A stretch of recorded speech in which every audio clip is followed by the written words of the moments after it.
We'll discuss what would have happened had the Empire won the Battle of Endor on today's Star Wars lore video.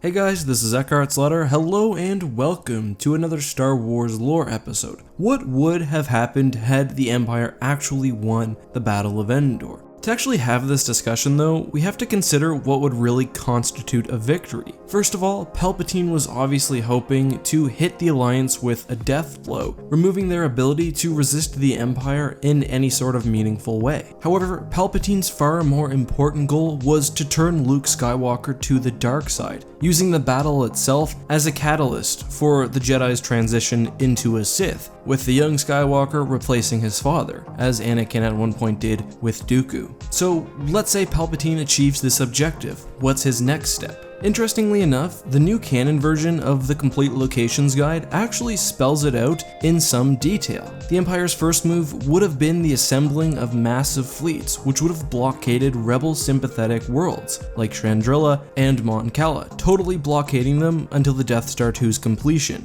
The station itself then would have destroyed the two planets and would have violently put down any future insurrections. One thing that I find very interesting is that the Legends version of this book, which is basically the exact same except with some details changed, didn't have this information. Instead, it really only says that Palpatine would have destroyed the planet of Endor, then moved the Death Star into operation. So I find this new bit of lore interesting, Palpatine mobilizing all of his forces and literally shutting down any remnants of the Rebel Alliance very quickly. As a note, I would like to thank SS Squat and Kamiboy from the EckhartsLadder Discord, who confirmed my memory and sent me scans of the aforementioned pages. But anyway, it seems obvious that Palpatine's ultimate plan wouldn't have ended with the subjugation of the galaxy, and really the aspects of running a full military and the Empire were always secondary in Legends and canon to furthering Palpatine's connection to the dark side and the Sith rule overall. In Legends, I believe that Palpatine's next step was one that we saw manifested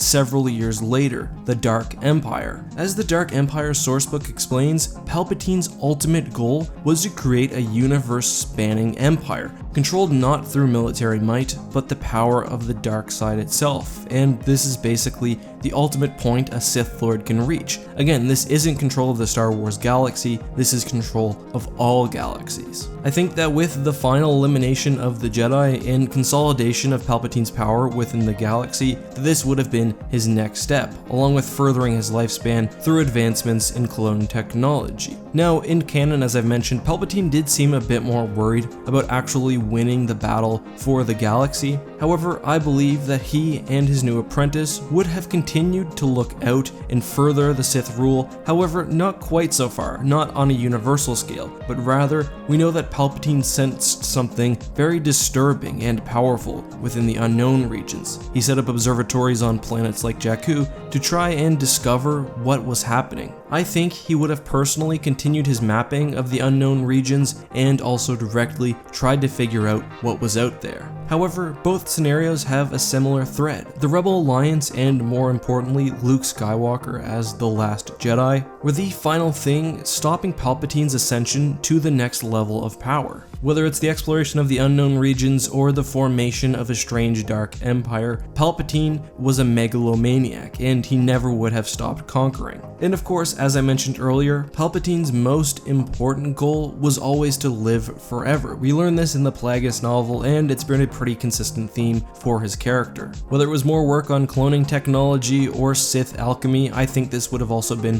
one of his major concerns with the Galactic Civil War now finished. However, this has all just been my opinion. What do you think? Have you checked out these two reference books? Did you notice this discrepancy? Let me know all of that and more down in the comments. Also, which situation do you find more interesting? Palpatine's establishment of a dark empire, as he attempted to do in the Dark Empire and Empire's End comics, or his investigation of a strange power in the unknown regions? Also, do you think a fully powered Palpatine with the galaxy totally under his control would have had any difficulty with the Yuuzhan Vong? All interesting questions which I'm excited to read your answers for. Anyway, until next time guys, this has been EckhartsLadder. May the Force be with you.